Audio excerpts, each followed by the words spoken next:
Today be some core topics. I think we all get up every morning. Well, at least we did this morning. Who knows about tomorrow? We get up every morning and we have to face an existential question. What are we doing?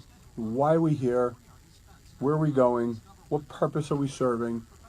And that extends to our business endeavors and our other paths in life. If you're running a business, well, why are you running it? What's the purpose of it? I know, you want to make money, and so does everybody, and you need to buy food and pay rent. So these are the core elements that are essential to survive each day. Well, why do we pick the paths we're on? At Intellectual Medicine, we chose the path we're on because we believe in the ability of people to live better, to live longer, and we feel that some of that information is stifled from them. Some of the reasons for that stifling have to do with inertia, power, self-interest. How could it possibly be in anybody's self-interest to foreshorten a human lifespan? Well, we're going to talk about that today. And we're going to talk about the way that we develop an inability to see things that are apparent when there's a financial gain to be had. And everything sort of kind of connects. So there's a theoretical basis and a practical one for why we think 120 years is a reasonable lifespan to aspire to achieve. Then we're going to talk about the core elements necessary to help achieve it. And then what can you do right now, today, that'll make a difference, that can help you get to that goal. We might even talk about some of the forces aligning against us. Why in the world would anybody be against healthy living, living longer and staying younger? That's a question worth pondering. We'll see if we have time. Yes, we're going to also talk about some headlines from the news, including new information on lead and heart disease, and a warning for commonly used antibiotic. Treating that bronchitis can potentially kill you. What else? How about a connection between cholesterol and cancer? Some interesting news on that front as well. So thanks for Facebooking in. I hope you share us with your friends and buddies. This is Intellectual Medicine. Our goal is to be here every Saturday to try to be a voice for rational thinking, to take advances in science and bring them right now. Listen, power likes to control information. By so doing, it enhances their own power.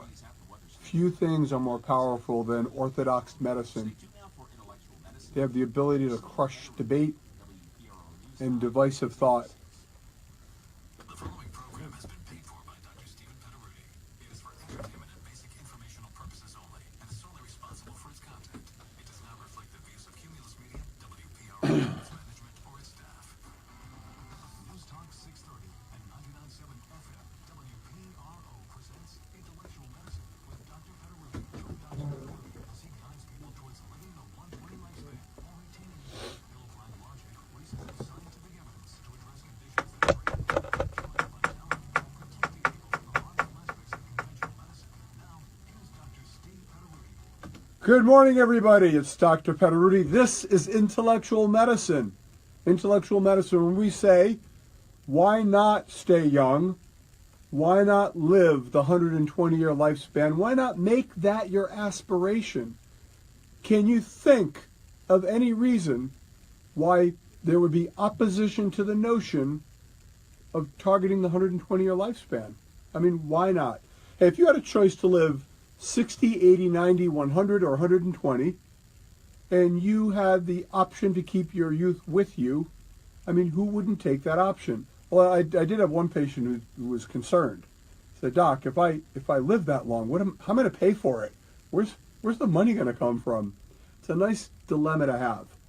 So we're going to talk about that a little bit today. I find it utterly fascinating that there's opposition in some of the more petrified elements of the medical community and society at large to this notion. It is a little bit rattling to contemplate, and we'll talk about that a little today. We're going to talk also about a commonly used drug to treat bronchitis that can kill you, an antibiotic that can do that, and about the hidden cause of nearly 300,000 preventable deaths every year.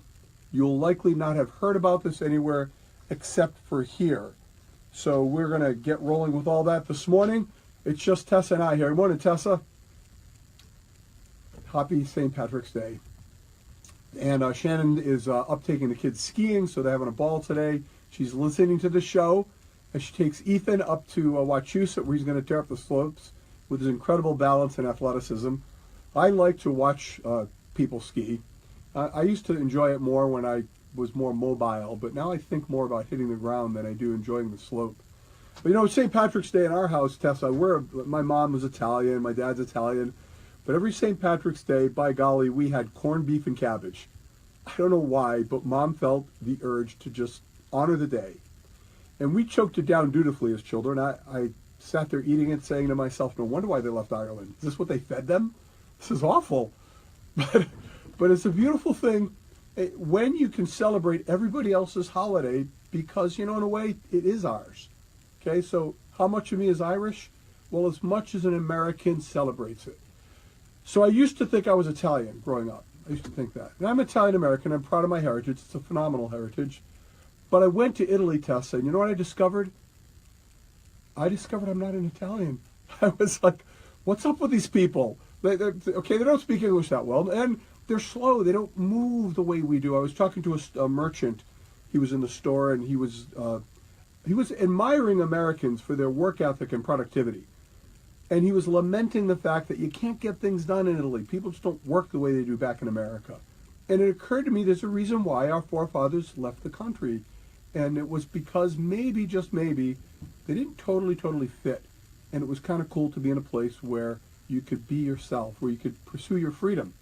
Now, pursuing freedom, folks, is the core of what we're about at Intellectual Medicine. So let's talk a little bit about freedom, about lifespan, about life, liberty, and the pursuit. So the name of our corporation, it's Intellectual Medicine 120. It is a center dedicated to the pursuit of the 120-year youthful lifespan. It is a center dedicated to using science, technology, the best elements of medicine and nutrition, and applying them right now to help you live better. Now, I had a patient who was in to see me the other day. She's in her mid-50s, and she'd done great. She was in our weight loss program. Yes, we have a weight loss program that is absolutely phenomenal. It is built on the understanding that diet and exercise fails and that you need far more than that, including nutritional behavioral change and oftentimes thoughtful use of supplement and medication. So here's this patient, lost 25 pounds, felt great. I said, okay, now it's time for us to consider the next step of your anti-aging therapy. We want to talk about protecting your brain and getting hormones in you. She said, but doctor, I feel great. I said, that's the point. You don't start to save for retirement, folks, when you're 90. Noah didn't build the ark when it started to rain. If you're feeling great in the moment, that's a wonderful way to be, and it's a great foundation to start aspiring to live to be 120. 120, that's absurd, right? No, it's not absurd. Where's it come from? Well, we have several sources.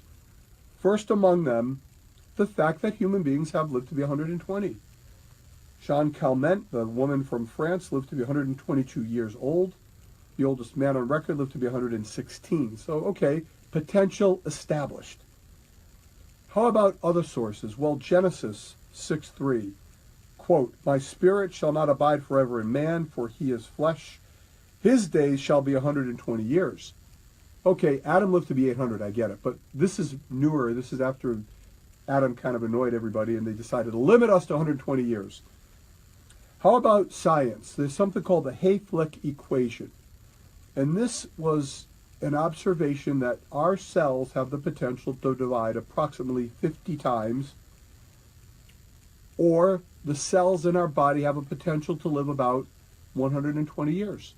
Interesting coincidence, don't you think? The correlation between human lifespan as established in fact, the biblical precedents, and something called the Hayflick equation. The scientists who observe cell division, recognizing that it could be 120.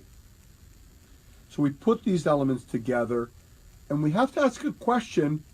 If we're aspiring to be 120, Why do we not get there?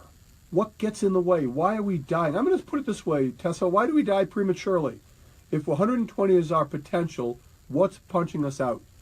Now, when we started this, I actually had people concerned that 120, calling it IM 120 was not realistic, that we shouldn't do that. So would we call it IM 80? I mean, that's not exciting. We know people live to be 80, correct? Well, that wasn't the case 50 years ago. When I was born, when our grandparents were born, the life expectancy was in the 50s, maybe 60s at best. Now it's pushing 80. What about quality? How about that? Suppose you live to be decrepit. Well, there was a mythical character, Tithonus. He was a prince of Troy. And the goddess of the dawn, Eos, was in love with him and said to Zeus, "You must make him live forever because I love him and I don't want him to die." And Zeus said, okay. But Eos made the mistake of not asking for eternal youth. And as a Homeric hymn puts it, and I'll quote this, kind of cool, "But when loathsome old age pressed full upon him, and he could no more lift his limbs, this seemed to her, in her heart, the best counsel. She laid him in a room, and put to him the shining doors. There he babbles endlessly, and no more has strength at all, such as once he had in his supple limbs." Folks, you're not going to be Tithonus. You're going to keep your vital energy and your youth. And when I come back, I'm going to tell you how to do that. The 3 core elements that you must pursue to stay young, vital, and pursue 120. I'm Dr. Steve Petteruti. This is Intellectual Medicine. We'll be right back. When winter weather hits, you depend on the best coverage from WPRO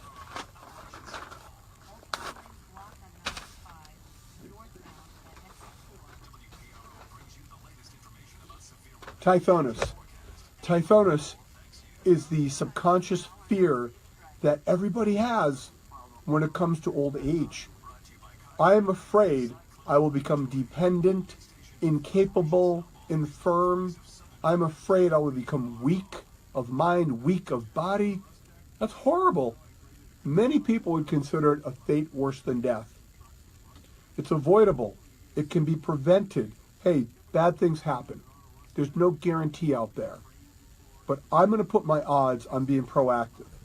We know what happens in the absence of support and intervention to preserve our bodies, right? Our bodies corrode. That's what old age is.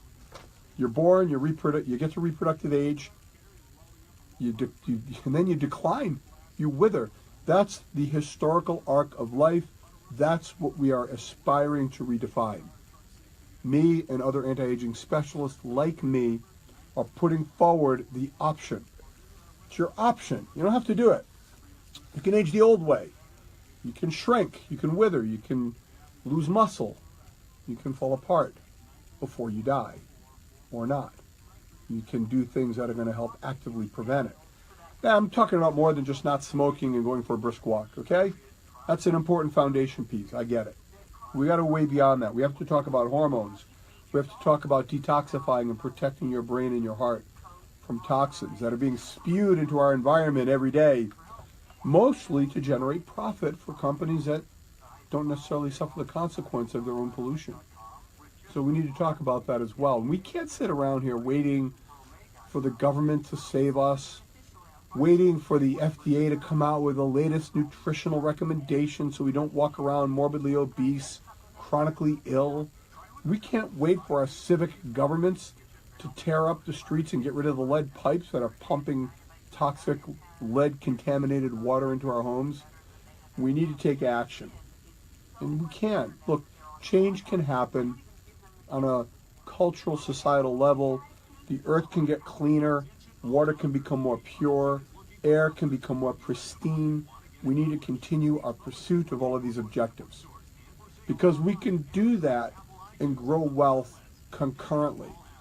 The idea that it's either wealth and jobs, i.e. coal, oil, and other polluting dynamics, or it's a clean environment is absurd. You can have both. Hey, people are making money in windmills. People are making money in solar. People are making money cleaning water. And we can make that money. We don't need to keep doing things the way they did in 1910. Can we get a little bit better here? When's the last time anybody fought a war over wind or solar? No. Nobody fights over that stuff because it's not tied to a specific geographic location. It's ubiquitous. How wonderful then to unleash human potential and no longer have wealth be an accident of the spot on the planet you happen to occupy, and underneath you is billions, trillions of dollars worth of fossil fuel. That's been a corrosive dynamic for, well, maybe ever since it's been discovered. Hey, I get it. It fueled the Industrial Revolution. Maybe that was good. I don't know. But it's a fact of history. It's not a fact of future. I'm going to get back. We're going to talk about this stuff.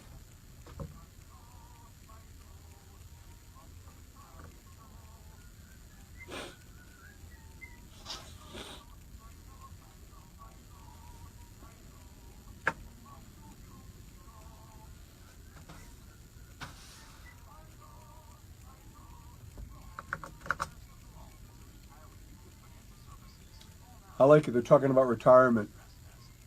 It's important to think about retirement, but it's more important to think about carrying your health with you. Here we go.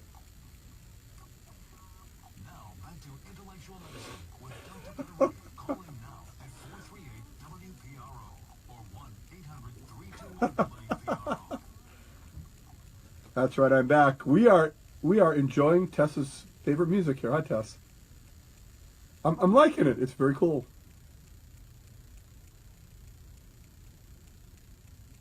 No kidding. Well, I can see its appeal. It's got a certain alluring quality to it, you know? It kind of pulls you in.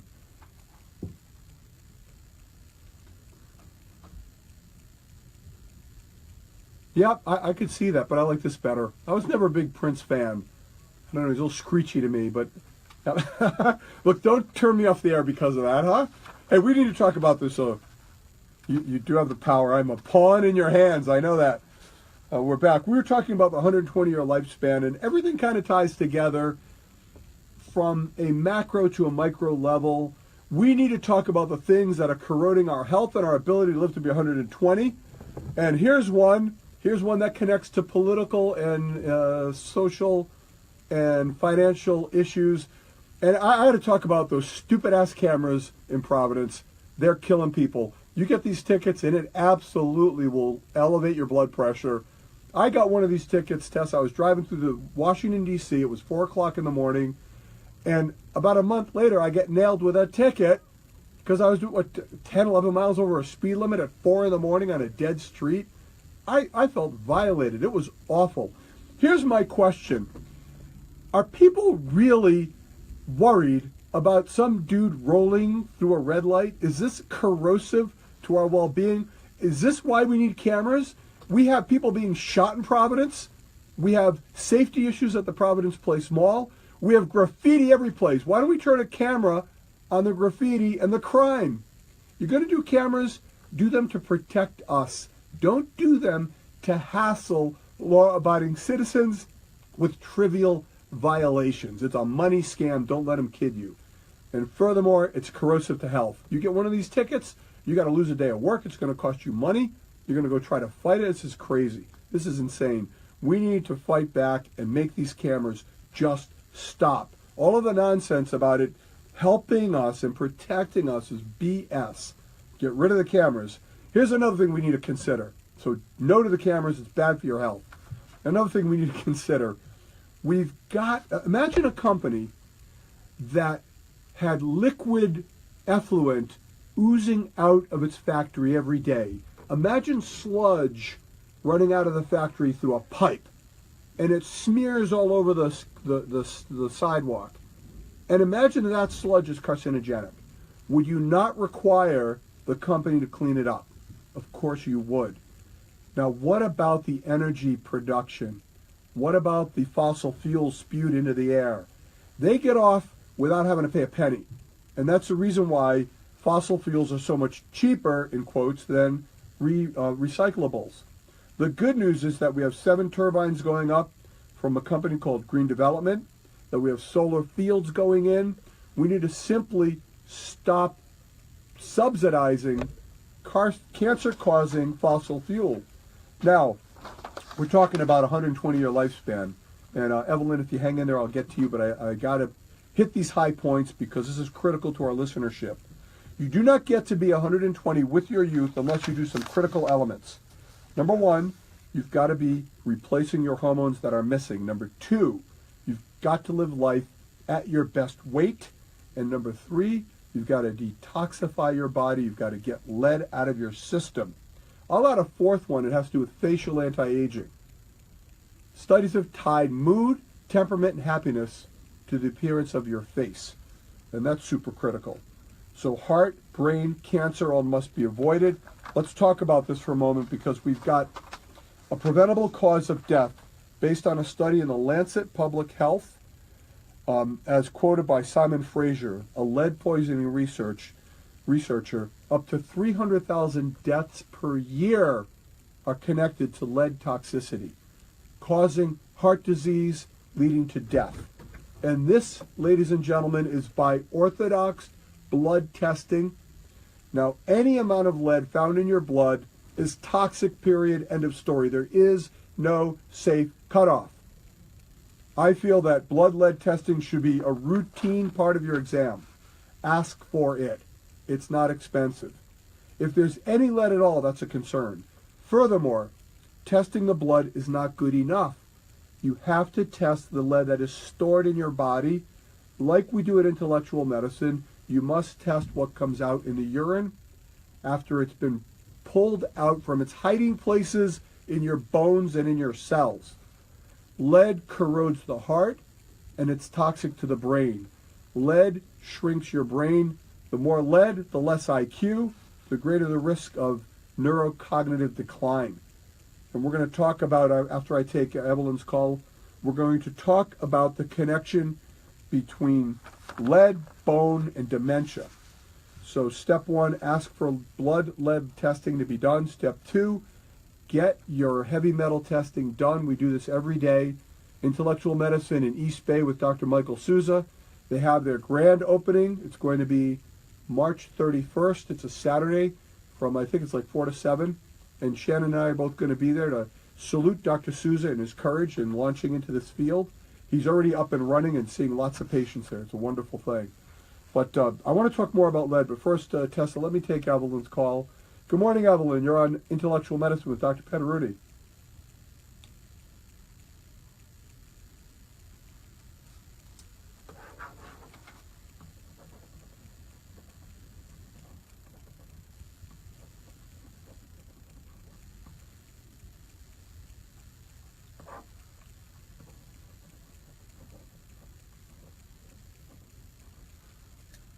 Great. Well, Evelyn, thank you for the call. I'm going to talk about glaucoma, about that in general, and about the ways in which intellectual medicine can have merit. By intellectual medicine, what we're talking about is combining the best of orthodox medicine with advances in science that can be of merit. Now, glaucoma is not fully understood what the cause is, but it ends up being an increased pressure that can compromise vision over time. And if you have glaucoma, it's important to have that controlled. And there are prescription drugs that can do that. There are some laser procedures occasionally used to help reduce pressure.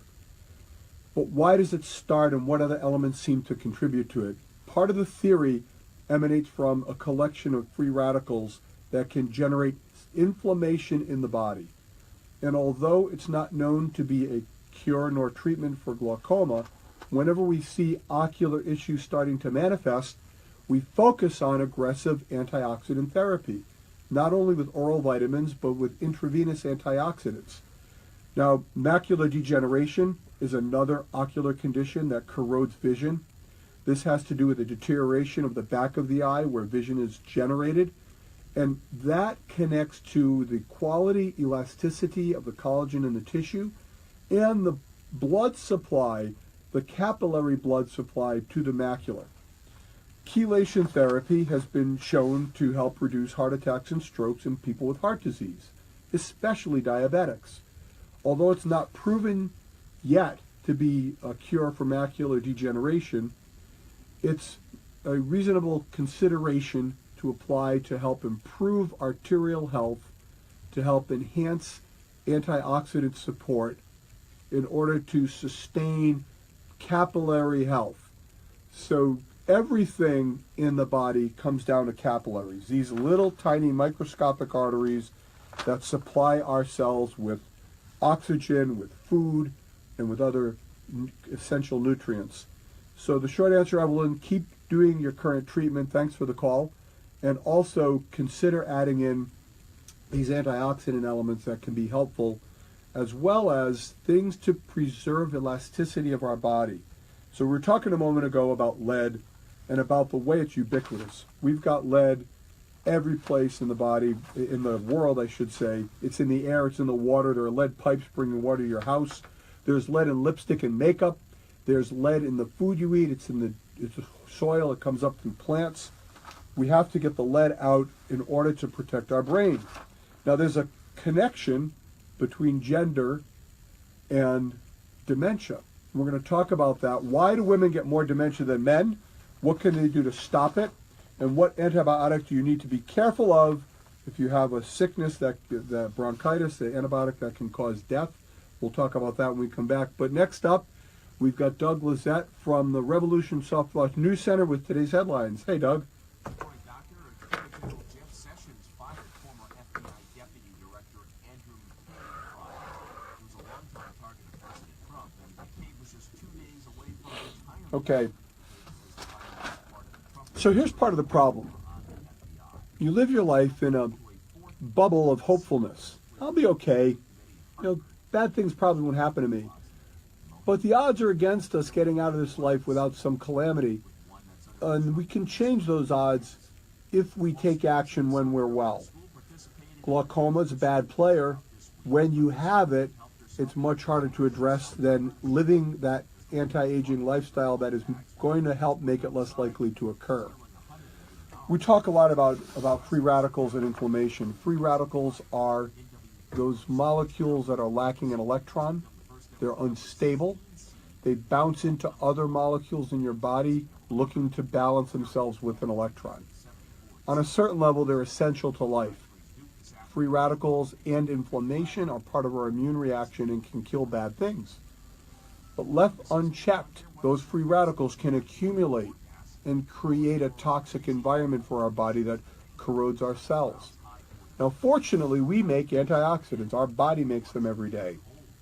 Those antioxidants neutralize free radicals. As we get older, we make less of them. The equation tilts in favor of the free radicals, and it accelerates the whole aging process. Everything connected to it. Hey, the number one risk factor for any disease, just about any disease, is age. Those free radicals are corroding our cells, and it's like ice thawing in the spring on a frozen pond. It looks like ice, but it's getting weak until a moment when you break and fall through that ice and you realize, oh no, this ice is no longer what it once was. That's a correlation to many dynamics of aging. And all of a sudden, the heart attack happens. All of a sudden, the stroke happens. All of a sudden, you go to the doctor and you're having trouble seeing and you've got macular degeneration. All of a sudden, your bone breaks. These aren't all of a sudden. These are the end of a long thread of degradation where the exclamation point is the disease moment. Unfortunately, in our current system, we react to disease, we do nothing for health. If there's a pill for that, we'll take it. Orthodox medicine is not engineered, designed, nor is it intended to preserve youthful vitality. Nothing about it does that. It's just there to put out a fire when it happens. If you have glaucoma, they'll help you with it. If you have macular degeneration, they'll help you with it. If you have cancer, they'll treat it. But what about when you're healthy? What about the moment where you can do things to help prevent, delay, and alter? What about taking hormones? Why wouldn't you? Why wouldn't you want to support your youthful physiology? Without your hormones, your bones will shrink.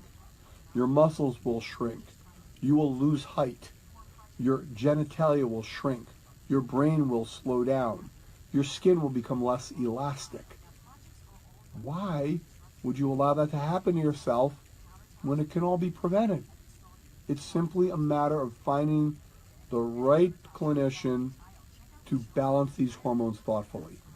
But that's not enough. Hormone replacement is not the be-all and end-all of anti-aging medicine. It's a critical foundation. But it won't keep your arteries open. It may keep the heart stronger and more elastic.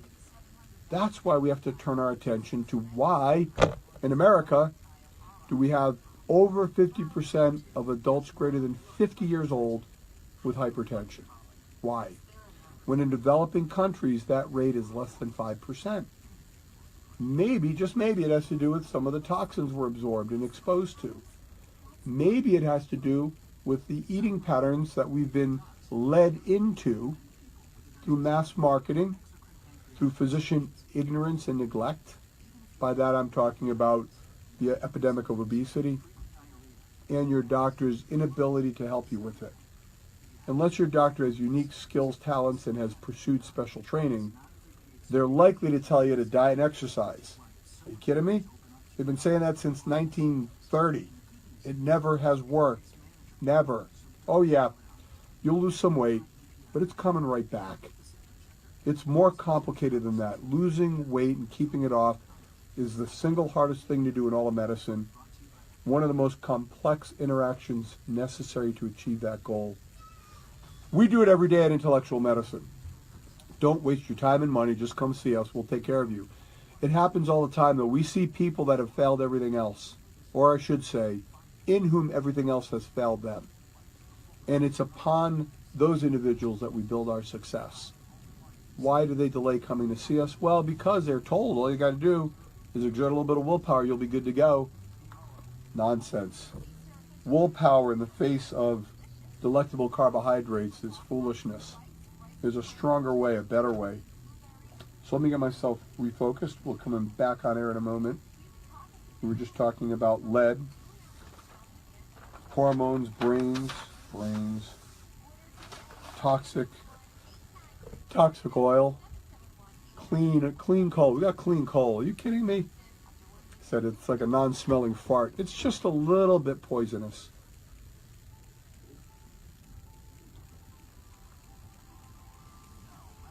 Visual Medicine with Dr. Petteruti. Call in now at 438-WPRO or 1-800-321-WPRO. We're coming back on All Tessa Music Mornings. Dr. Petteruti, Intellectual Medicine. We're talking about brains, hearts, health, lead.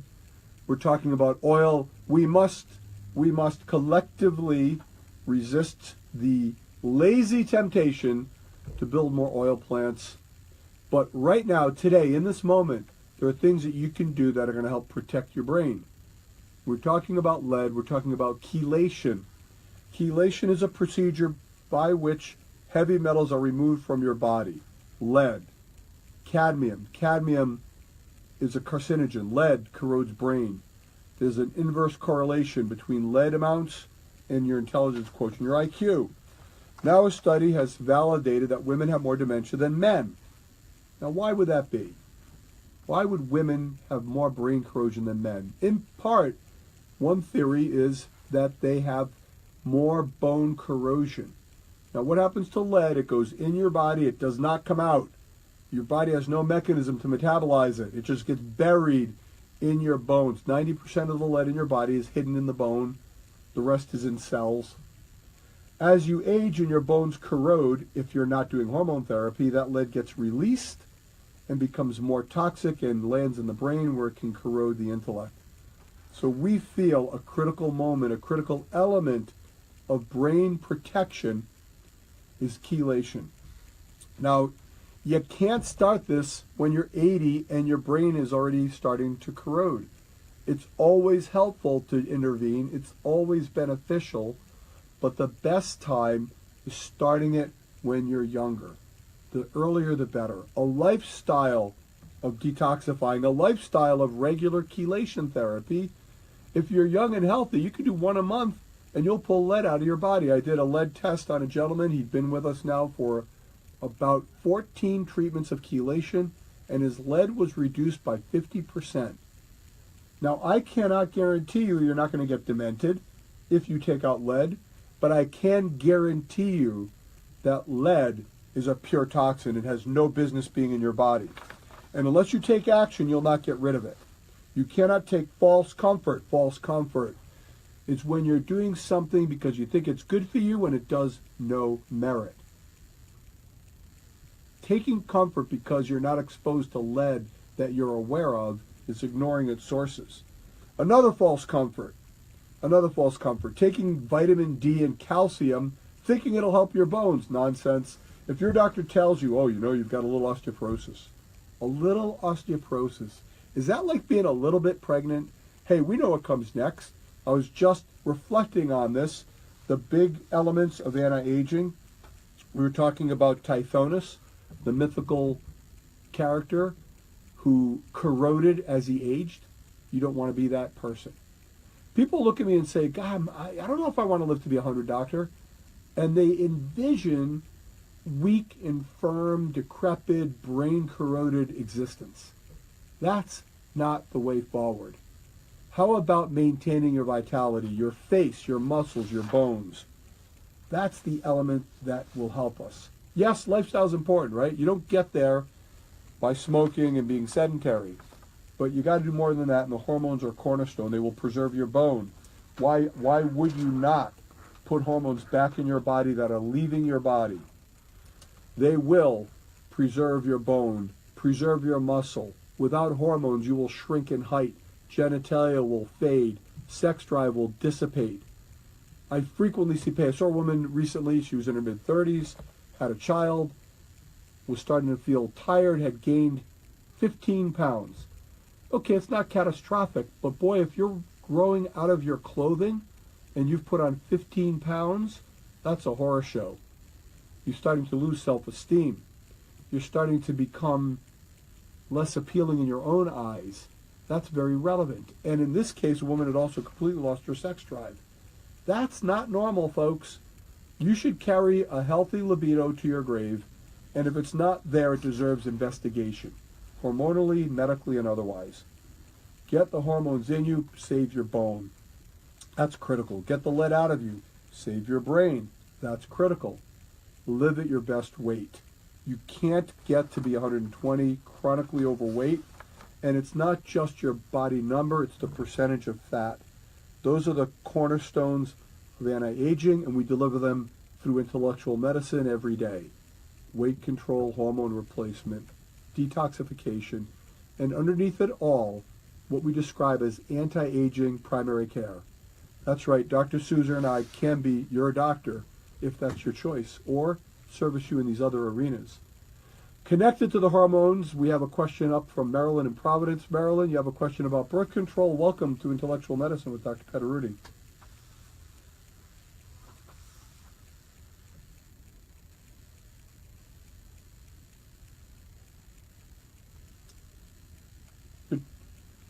Yep, you're talking about the sugar pills, the placebo pills.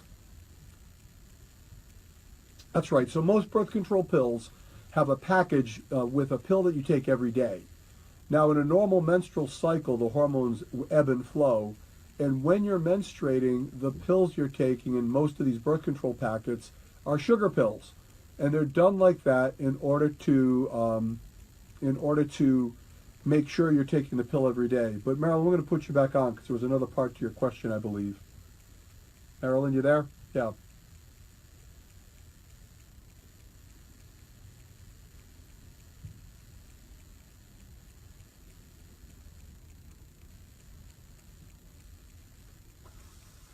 Okay.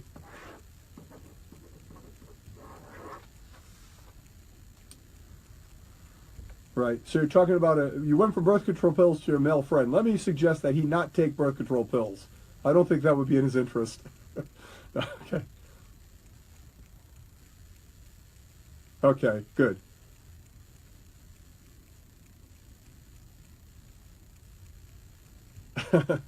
No, Marilyn, I would say confirm that with your doctor or your pharmacist. But yeah, that would be an option. And there are a number of ways to manage birth control, and there's a few options. When to start, when to stop, you bet. You got to be regular with that. But let's go back to your friend, because it sounds like what you're referring to is a test called the PSA test, or prostate-specific antigen. That might be it. So what I'm going to do is talk about that for a moment, because it's a great topic for general listenership interest. Marilyn, thanks for calling in. I appreciate you listening. Yeah. Now, PSA it's another one of those tests, folks, that is mired in controversy, and we're talking about screening for prostate cancer. Now, we talk about living to be 120. In order to get there, you don't want to die from cancer, obviously. Now, the greatest risk factor for cancer is age. The older we get, the greater the risk. We know that doing a digital rectal exam, putting a finger up your butt to squeeze the prostate gland, has no value at all. Let me emphasize this, folks. No value. Do not do this to your patients, doctors. Patients, don't let them do this to you. It's horrible. God, for years we were taught this was essential. You got to do the digital rectal exam, otherwise you're not a good doctor. Ugh. It was nonsense. There is no diagnosis to be rendered. It was simply uncomfortable, and possibly had patients avoid going to the doctor, and certainly gave them false comfort. If that exam was normal, you felt good. Well, it was useless. Now comes the PSA, prostate-specific antigen. It's an enzyme made in the prostate gland. You make more of it as the gland gets bigger. If you have prostate cancer, the cancer can make an abundance of this hormone, the PSA enzyme, and it can go up. Now, when we come back, I'm going to explain to you how to offer you options on how to consider interpreting this, and why chasing PSA levels can be extraordinarily dangerous and can cause you desperate harm. I'm Dr. Petteruti. Stay with us. This is important stuff when we get right back. PSA has fueled a multi-billion-dollar prostate biopsy industry. Performing PSA tests, biopsying prostates, has not been shown to extend lifespan, has not been shown to improve quality of life. All it has been shown to do is find early cancers, many of which may be clinically irrelevant. There can be harm in looking. There can be harm in doing mammogram, x-ray.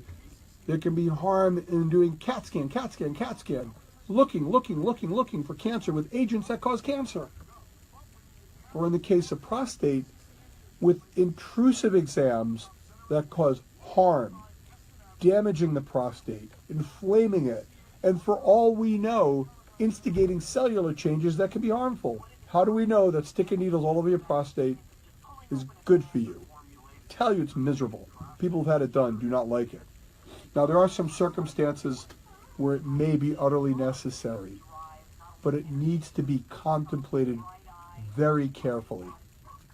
The prostate level can go up and down based upon a host of issues. We'll talk about those when we come back after the break. In medicine, we live by the axiom, if you can't measure what's important, you give importance to what you can measure. Did you know, you didn't know this because I'm going to tell you, that there's a study that correlated cholesterol with cancer? Not in the way you think. Lower cholesterol was correlated with a higher cancer risk. Fascinating, isn't it? And here we are doggedly pursuing low cholesterol, in some cases with drug therapy. Listen, folks, if you're on a drug for cholesterol, don't quit it because of what I just said. But at least engage your doctor in the conversation. Everything in the world of medicine is risks and benefits. There's no pure benefit of anything, nor is there an absolute risk in most things. If you've got heart attacks, if you've got strokes, if you're diabetic, if you have known heart disease, that statin drug is likely doing you good. But how low should that cholesterol go? And are there risks associated with driving it down? It's a different thing to say that low cholesterol levels have been correlated with cancer versus lowering your cholesterol can increase your risk. The latter is not known to be true. If you are born with a lower cholesterol level, that might be a correlate. We don't know why yet. But we do know cholesterol is critical as a precursor to many hormones in the body and neurotransmitters. Cholesterol's there for a purpose. And your body has engineered your cholesterol level based upon internal signals and what it perceives as the need of your body to have that level of cholesterol in you, to make neurotransmitters, to make sex hormones, to make other hormones. What does lowering the cholesterol do to those other aspects of our health? We don't know. It's not really studied. It's almost impossible to study. Oh, I'm being flagged. Hey, Tessa. All right, thank you. Just getting the 1 minute sign here. Body has an enormous capacity for self-healing. Enormous capacity. This capacity is generally ignored by a lot of Orthodox medicine who believe that the only way to health is through pills and surgery. Most of the time they're wrong. Most of the time it was Descartes who said the art of medicine is amusing the patient while nature effects a cure. He was not very far from the truth. Lots of what we do to people in the interest of keeping them healthy causes them harm. Descartes.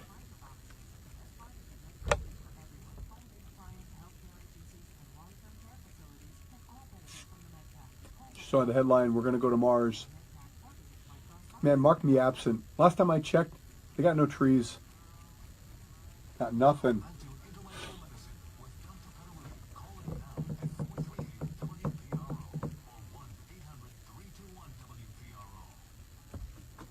Oh yeah. I hear that song. You know, I think of Shannon when I hear that song. I think she's that girl, right? Telling you, she's sharp as a tack. Not here today. She's up there enjoying the slopes, but she'll be back next week, folks. Rest assured. And Dr. Michael Souza will be protecting your flank on the East Bay. He is your source for intellectual medicine on the Wampanoag Trail. He is having his open house March 31st, where he can be your anti-aging primary care doctor. Yes, folks, your insurance will work for all the expensive junk, even though intellectual medicine itself requires you to make that commitment out of pocket to gain your freedom, to maintain your youthful dynamic. Now, we're just talking about PSA. Dr. Michael Souza, by the way, grand opening March 31st, 4 to 7 o'clock, Saturday. I'm going to be there along with Shannon. Come by, say hi. Get a drip, the Power Pack, one of our most popular drips. Liquid energy, baby, right through the vein. So the caller was just asking about her friend who's got an elevating PSA level. And let me first state my philosophy, that of osteopathic medicine, embraced by many of my colleagues, even though they may not be osteopathic physicians. Your MD allopathic doctor may well be harboring intellectual medicine tendencies, and good for him or her. And in essence, we believe in the body's enormous ability to heal itself. Sometimes all you need is a little support in that pursuit, whether you're fighting heart disease or cancer or an elevating PSA. Your body's fighting back. Look, you could be 98 years old, get a cut on your finger, and it's going to heal. Why? Because the body never stops trying to self-heal.